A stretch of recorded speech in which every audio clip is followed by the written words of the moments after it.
আসসালামু আলাইকুম রহমতুল্লাহি ওয়া বারাকাতুহু। পূর্বের ভিডিওতে বুখারী শরীফের সর্বপ্রথম হাদিস ইন্নামাল আমালু বিন্নিয়াত, ওই হাদিসের তরজমা এবং কিছুটা ব্যাখ্যা করা হয়েছে। যারা পূর্বের ভিডিওটা দেখেননি অবশ্যই সেই ভিডিওটা দেখে এই ভিডিওতে আসুন, তাহলে হাদিসটা পরিপূর্ণভাবে বুঝে আসবে। এই ভিডিওতে উক্ত হাদিস দ্বারা কি শিক্ষা লাভ করা যায়, কি শিক্ষা আমরা পাই, এর কিছুটা আলোচনা করা হবে। সমস্ত আমল আল্লাহ তাআলা নিয়তের কষ্টি পাথরে যাচাই বাছাই করে আল্লাহ তাআলার নিকট গ্রহণযোগ্য হবে।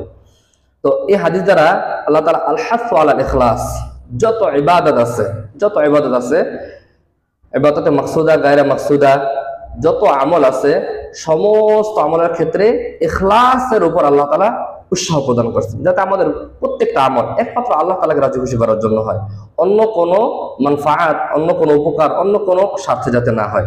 তাহলে সেটার দ্বারা আমরা সওয়াব পাবো, আমাদের আল্লাহ তাআলার সন্তুষ্টি অর্জন হবে এবং দুনিয়ার মানফাআতটা এমনি এমনি আসবে।